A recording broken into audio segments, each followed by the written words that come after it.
Shalom, Bapak Ibu, saudara-saudariku yang terkasih dalam nama Tuhan Yesus Kristus.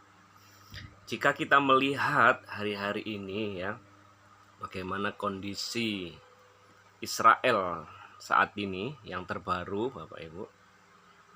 Saya mendengar bahwa bangsa Israel ini sedang mempersiapkan diri untuk membangun bait suci yang ketiga. Ya. Dan bait suci yang ketiga ini, Bapak Ibu, sudah dinubuatkan di kitab Wahyu.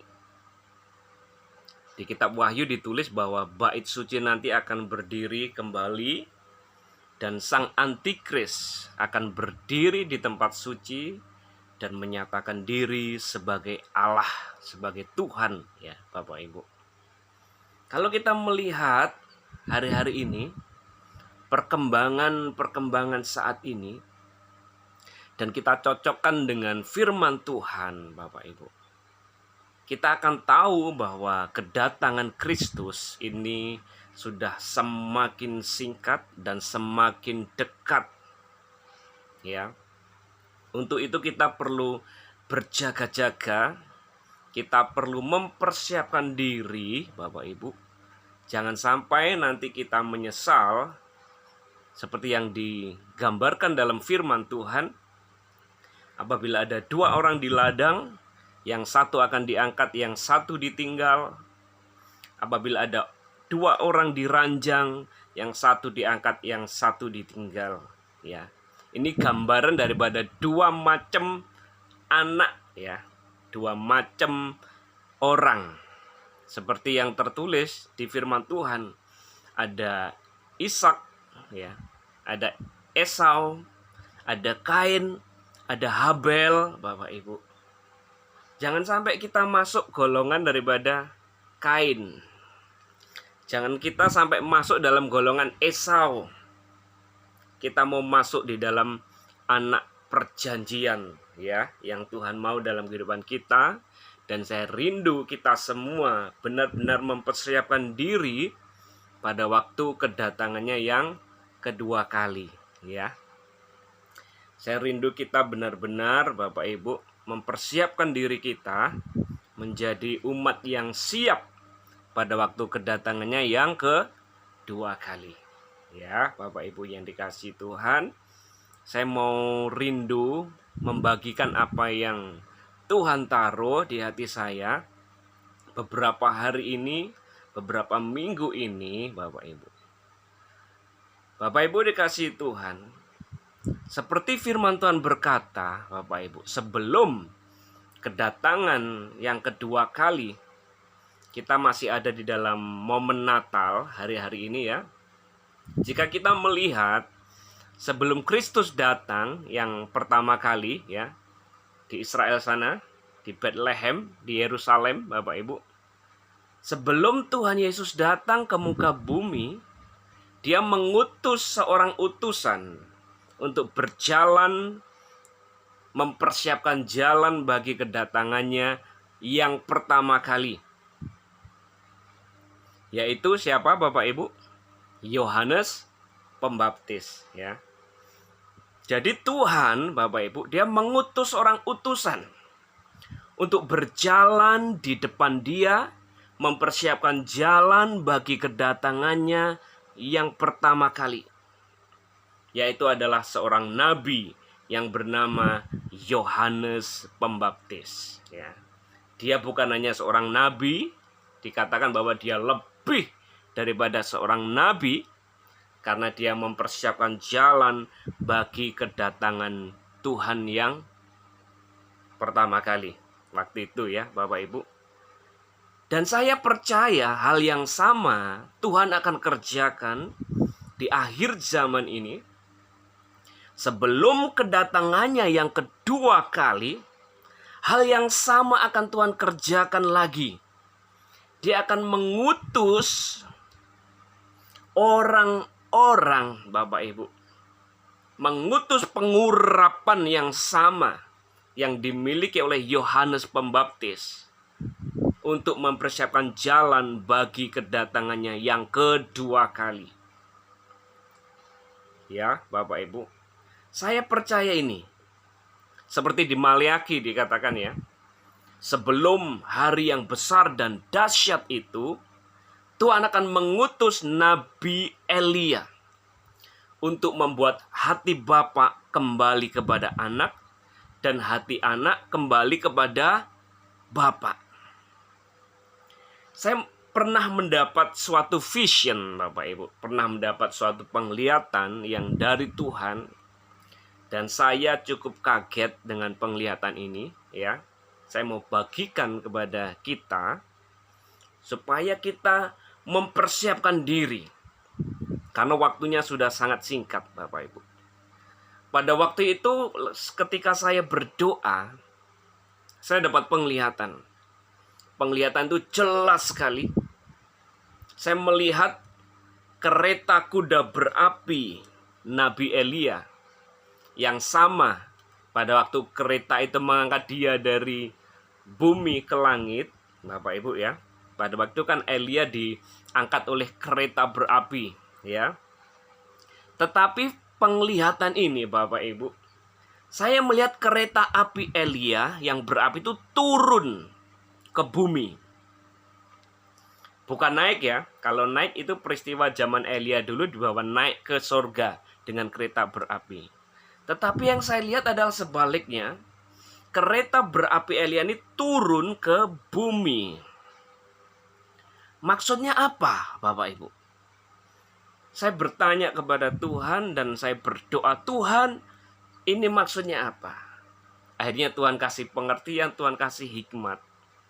Bahwa Tuhan sedang menurunkan pengurapan yang sama yang dimiliki oleh Elia di zaman yang lalu. Tuhan sedang curahkan di gereja Tuhan saat-saat ini. Makanya firman Tuhan berkata, aku akan mengutus Nabi Elia sebelum datangnya hari yang besar itu. Sebelum datangnya kedatangan Kristus yang kedua kali. Makanya disebutkan bahwa Yohanes Pembaptis, Bapak Ibu, dia itu mempunyai roh dan kuasa Elia. Jika kita melihat gaya pelayanan daripada Yohanes Pembaptis, itu mirip banget dengan Elia.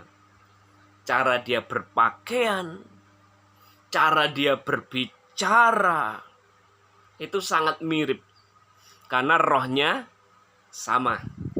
Roh dan kuasa Elia. Dan malam hari ini yang saya mau sampaikan kepada kita, Bapak Ibu, saya percaya Tuhan sedang melepaskan urapan yang sama kepada kita semua hamba-hamba Tuhan, kepada gereja-gereja Tuhan. Bahkan mungkin Bapak Ibu adalah salah satu orang yang sedang Tuhan lepaskan pengurapan yang sama, yaitu pengurapan roh dan kuasa Elia. Kalau saya mau bilang begini, Bapak Ibu. Di akhir zaman Tuhan bilang Tuhan akan mengutus dua saksinya. Ya, dua saksi Allah di kitab Wahyu. Mereka adalah kedua pohon zaitun, ya. Di firman Tuhan dikatakan ya, dua orang yang berdiri di hadapan Tuhan semesta alam. Banyak orang yang menafsirkan, Bapak Ibu, bahwa dua pohon zaitun ini, dua saksi Allah ini adalah Elia dan Musa. Ada juga yang bilang Elia dan Henok, ya. Tapi saya mau mengambil satu pribadi sekarang, yaitu Elia, Bapak Ibu. Jadi saya percaya kegerakan ini sedang Tuhan lepaskan di akhir zaman, Bapak Ibu. Dan apabila Bapak Ibu yang menonton video ini, jangan-jangan Bapak Ibu adalah salah satu orang yang mempersiapkan jalan bagi Tuhan, yaitu yang mempunyai roh dan kuasa Elia. Kita akan melihat ciri-cirinya. Apa saja sih tugas daripada seorang yang mempunyai pengurapan roh dan kuasa Elia ini. Ya. Jikalau kita melihat perjalanan Yohanes Pembaptis, perjalanan Elia, Bapak Ibu. Yohanes Pembaptis, dia dikatakan dia suara yang berseru di padang gurun. Ya. Padang gurun di sini bukan hanya berarti masalah fisik, Bapak Ibu. Bukan hanya berbicara masalah fisik ya, padang gurun. Tetapi saya mau bilang padang gurun ini juga berbicara tentang kondisi rohani gereja Tuhan, anak-anak Tuhan yang mengalami padang gurun, mengalami kekeringan, mengalami kematian, persis yang terjadi di zaman Israel dahulu, bagaimana Elia pada waktu dia menjadi nabi Allah, bangsa Israel menyembah Baal, Bapak Ibu. Mereka tidak menyembah Allah yang hidup. Akhirnya tampillah Nabi Elia mendemonstrasikan kuasa Tuhan, membuat satu bangsa bertobat. Satu orang Elia sanggup membuat bangsa Israel bertobat, Bapak Ibu. Satu orang Yohanes Pembaptis, dikatakan di firman Tuhan, seluruh Israel datang kepada dia. Kalau kita pikir-pikir ya, kenapa satu orang Elia ini bisa membuat satu orang Israel bertobat? Kenapa satu orang yang bernama Yohanes Pembaptis dikatakan seluruh Israel, seluruh Yudea, bahkan orang-orang Farisi datang kepada Yohanes minta ampun dan bertobat? Karena seseorang yang mempunyai pengurapan Elia, Bapak Ibu, pengurapan daripada Yohanes Pembaptis, dia diberikan kuasa dan otoritas di dalam perkataannya. Perkataannya akan penuh kuasa, penuh otoritas yang membuat orang itu berbalik kepada Tuhan, Bapak Ibu. Hal pertama, tugas seseorang yang mempunyai pengurapan roh Elia adalah dia akan membawa kebangunan rohani. Jika Bapak Ibu, di hati Bapak Ibu ada kerinduan untuk menjadi pembawa-pembawa kebangunan rohani. Jika Bapak Ibu mempunyai hati sebagai seorang revivalist, membawa kebangunan rohani, membangkitkan kembali gereja-gereja Tuhan yang mati secara rohani, seperti Yehezkiel yang berdoa untuk tulang-tulang kering akan dibangkitkan. Anda seorang revivalist, pembawa api kebangunan rohani seperti Yohanes dan Elia. Jangan-jangan Bapak Ibu mempunyai roh dan kuasa Elia. Karena akhir zaman pengurapan ini akan Tuhan lepaskan kepada kita semua. Get ready Bapak Ibu. Pengurapan roh dan kuasa Elia. Yang pertama adalah membawa api kebangunan rohani. Ya Bapak Ibu. Yang kedua apa? Tugas daripada seorang yang mempunyai roh dan kuasa Elia, seorang Yohanes Pembaptis, salah satu daripada dua saksi Allah. Yang kedua adalah memberitakan pertobatan. Bapak Ibu yang dikasihi Tuhan, akhir zaman berita pertobatan harus didengungkan, harus disiarkan, harus diteriakkan kepada gereja-gereja Tuhan. Itulah sebabnya Yohanes Pembaptis berbicara seperti ini. Bertobatlah, sebab kerajaan Allah sudah dekat, alat penampi sudah di tangannya, kapak sudah di tangannya. Apabila pohon tidak berbuah akan ditebang oleh Tuhan. Kita sebagai anak-anak Tuhan, Bapak Ibu, Kita harus hidup di dalam pertobatan. Pertobatan adalah perubahan pola pikir. Kita tidak boleh sama menjadi serupa dengan dunia ini, tetapi memperbaharui pola pikir kita dengan firman Tuhan. Kenapa gereja-gereja Tuhan sangat lemah hari-hari ini? Tidak mencerminkan apa yang Tuhan mau, Bapak Ibu. Tidak mempunyai kuasa dan kualitas yang Tuhan mau. Karena kita sama dengan dunia. Kita menjadi serupa dengan dunia. Padahal pertobatan artinya kita berubah pola pikir, tidak boleh sama dengan dunia. Kita mempunyai hati, pikiran, dan perasaan yang sama dengan Tuhan. Tidak sama dengan dunia, Bapak Ibu. Pertobatan adalah kembali kepada destiny kita yang sebenarnya, yaitu serupa dan segambar dengan Tuhan. Manusia mengalami kejatuhan, Bapak Ibu. Kejatuhan di dalam berbagai hal. Manusia mengalami kebangkrutan di dalam kerohanian mereka. In everything. Karena manusia sedang mengalami kebangkrutan rohani. Mari kembali kepada tujuan Tuhan memanggil kita. Serupa dan segambar dengan Tuhan.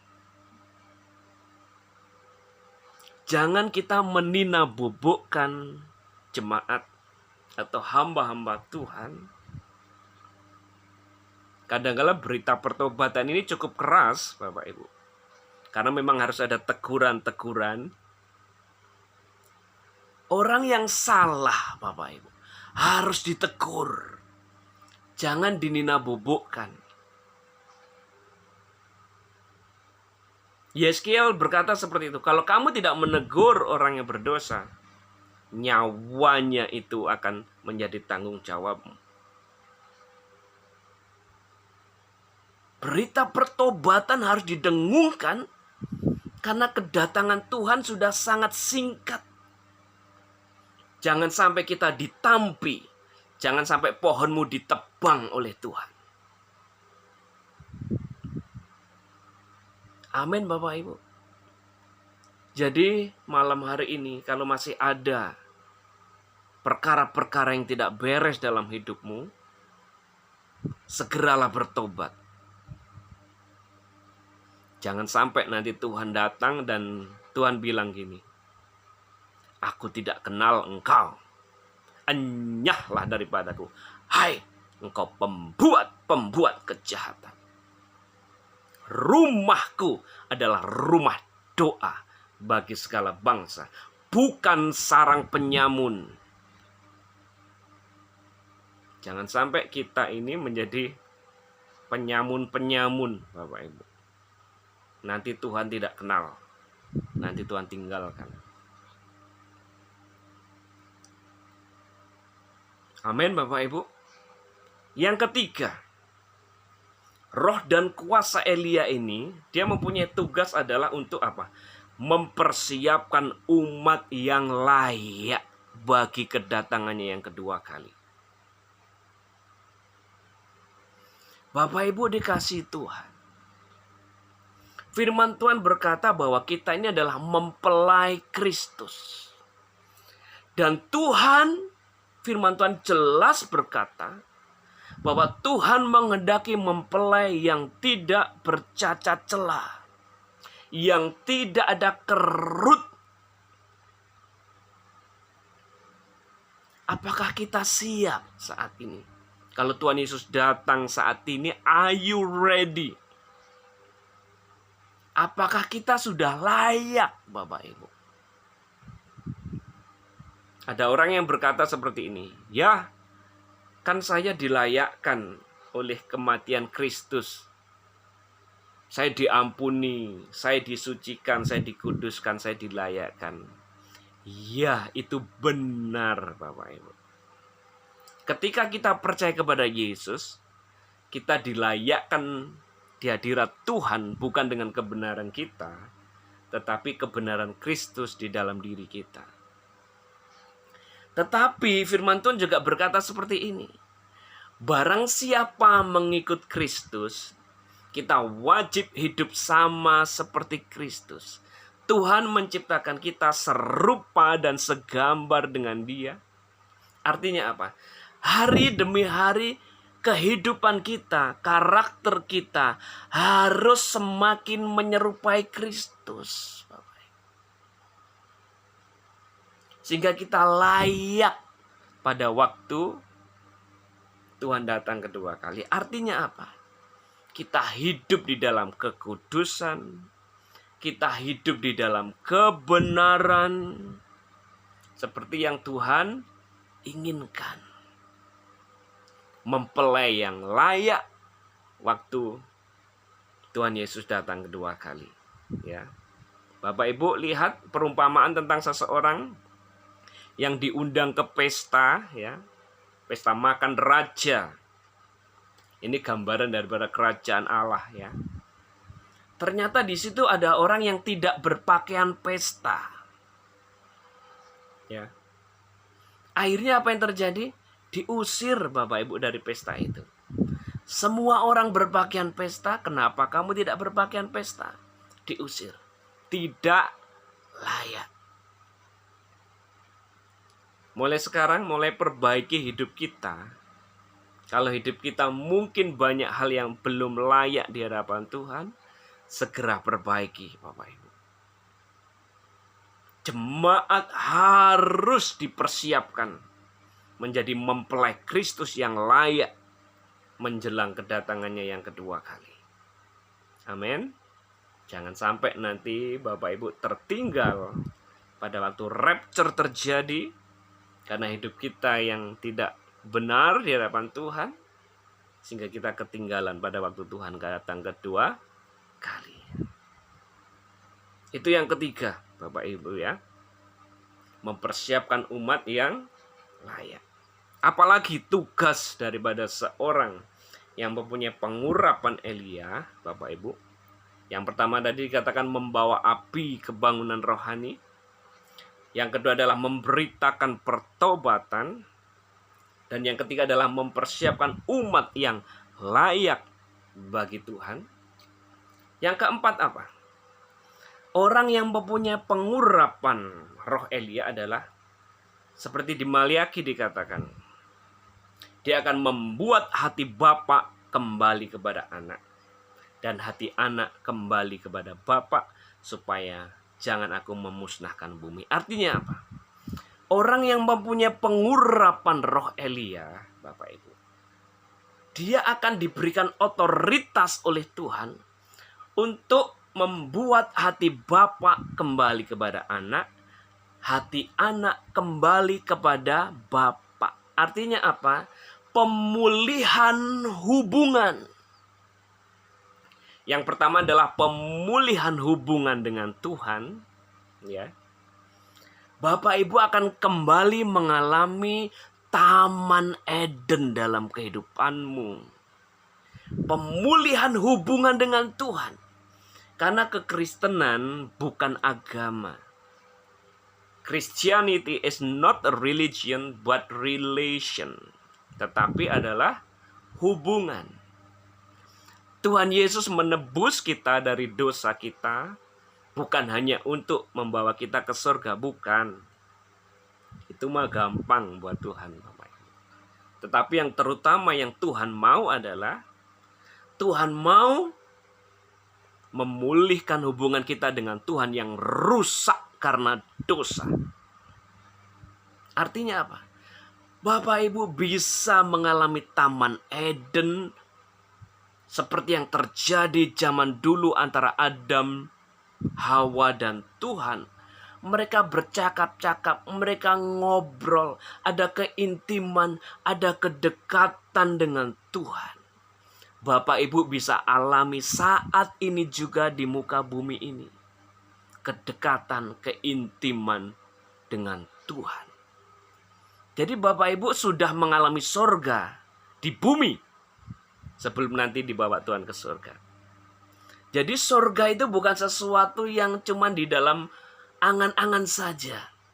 Tetapi kita bisa rasakan di bumi ini.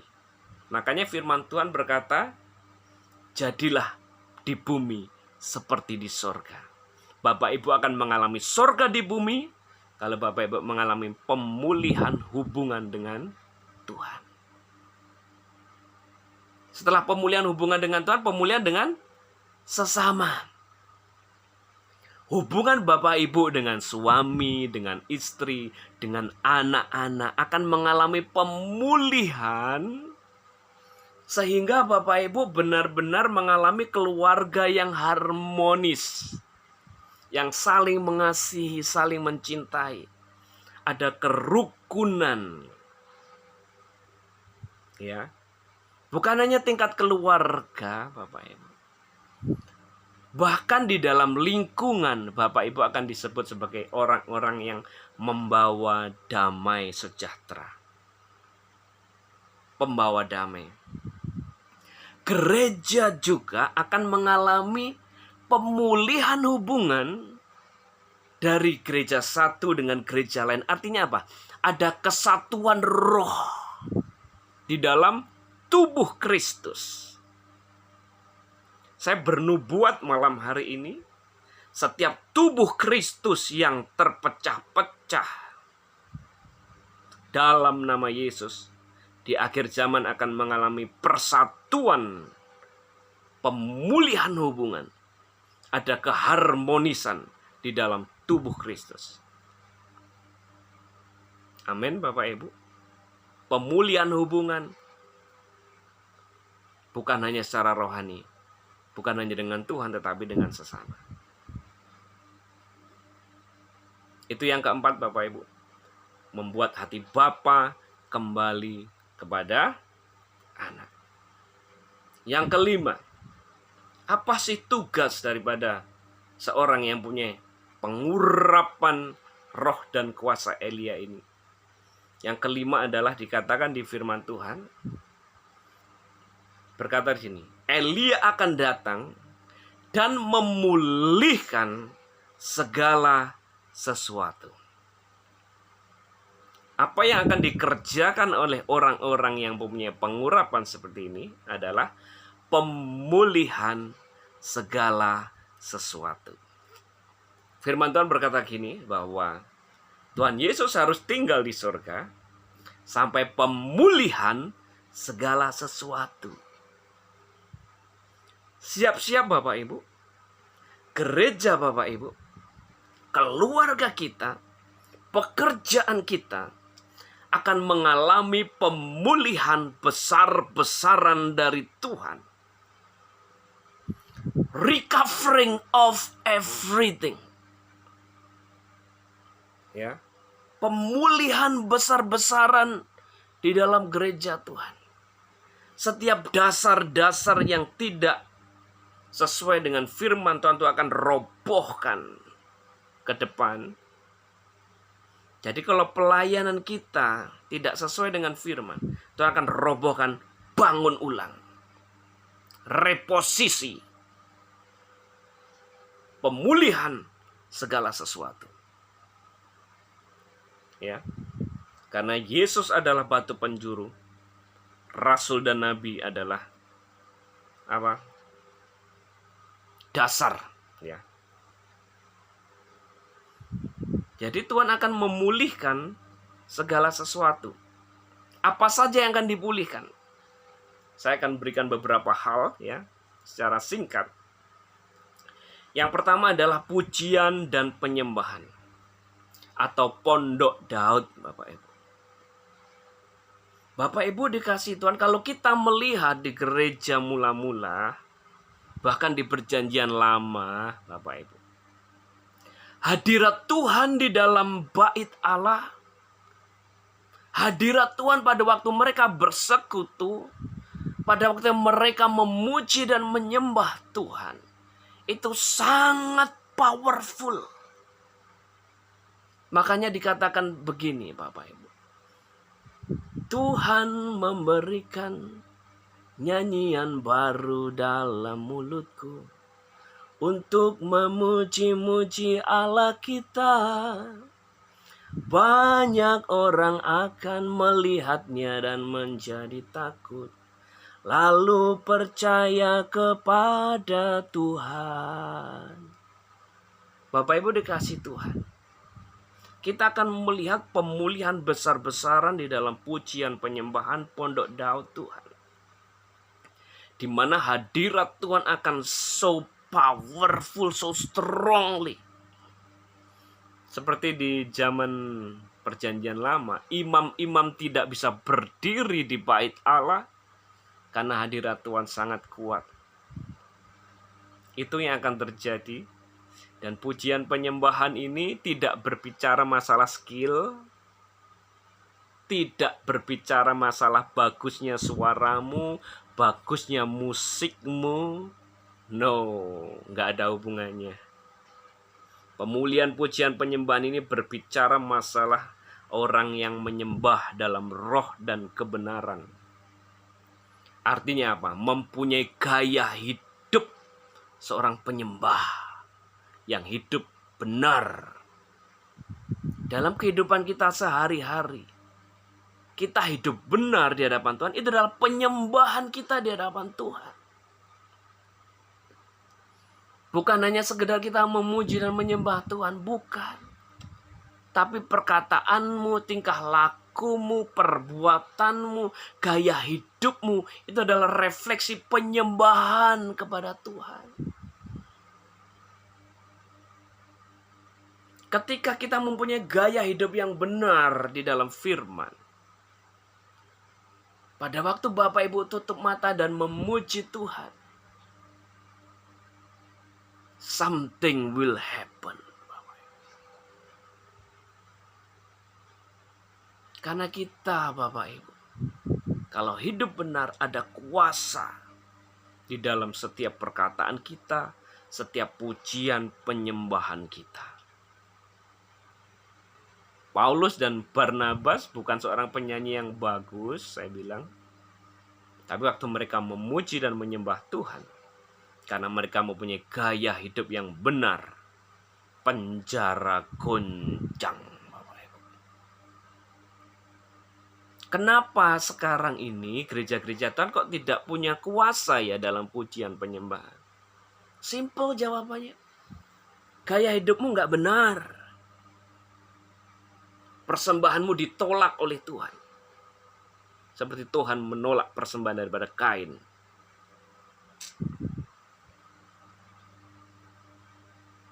Amin, Bapak Ibu. Pujian penyembahan akan dipulihkan. Karunia-karunia Roh Kudus akan Tuhan pulihkan dalam gereja Tuhan. 9 karunia roh ini akan termanifestasi di dalam gerejamu. Get ready. Karunia kesembuhan, mukjizat, nubuatan, hikmat, pengetahuan, menafsirkan bahasa roh, dan karunia-karunia yang lain Tuhan akan pulihkan. Get ready. Pelayanan 5 jawatan akan Tuhan pulihkan. Ada rasul, nabi, gembala, guru, penginjil. Gereja Bapak Ibu akan Tuhan pulihkan. Sehingga gereja Bapak Ibu menjadi dewasa seperti Kristus. Mempunyai karakter seperti Kristus. Gereja yang kuat di dalam penggembalaan, gereja yang kuat di dalam pengajaran, gereja yang kuat di dalam penginjilan, gereja yang kuat di dalam doa, gereja yang kuat di dalam misi Tuhan. Jadi jangan cuma kuat dalam satu hal. No. Ada orang-orang, ada gembala-gembala yang kuatnya cuma 1-2 hal. Kuat di pengajaran, tetapi tidak kuat di penginjilan. Ada yang kuat di dalam penginjilan, tapi tidak kuat dalam penggembalaan. Tapi Tuhan mau kelima-limanya ini gereja kita mengalami kedewasaan di dalam Tuhan. Pemulihan apa lagi Bapak Ibu? Pemulihan pujian penyembahan, pemulihan karunia-karunia roh, pemulihan 5 jawatan. Ya Bapak Ibu, gereja akan dikembalikan kepada destininya Tuhan. Ya, itu 5 hal orang yang punya pengurapan dan roh Elia. Ya, apalagi apa aja tadi Bapak Ibu? Yang pertama adalah membawa api kebangunan rohani. Terus apa lagi? Menyuarakan suara pertobatan, mempersiapkan umat yang layak, membuat hati Bapa kembali kepada anak. Pemulihan segala sesuatu. Ini 5 hal dan masih banyak lagi hal yang lain. Nanti saya akan sharingkan ke Bapak Ibu di lain waktu ya. Saya mau bilang bersiaplah Bapak Ibu. Tuhan akan pakai kita. Orang-orang yang mungkin selama ini Bapak Ibu saat ini yang mungkin bersembunyi di goa. Saya mau bilang juga tahun 2025 ada seorang yang bernubuat. Tahun 2025 adalah kebangkitan. The year of the prophets and apostles. Kebangkitan orang-orang yang punya pengurapan seorang nabi dan rasul akan Tuhan bangkitkan tahun 2025. Get ready Bapak Ibu. Bapak Ibu yang selama ini bersembunyi di goa, ini waktunya keluar dari goamu. Suarakan suara kenabian bagi gereja Tuhan, bagi bangsa ini. Kalau selama ini Bapak Ibu tinggal di padang gurun sendirian dengan Tuhan, inilah waktunya engkau menampakkan diri kepada bangsa Israel, menyuarakan bertobatlah, kerajaan Allah sudah dekat. Amin Bapak Ibu. Ini sekilas tentang pelayanan dan pengurapan seorang Elia. Kita akan lanjut di sesi berikutnya. Tuhan Yesus memberkati. Haleluya. Amin.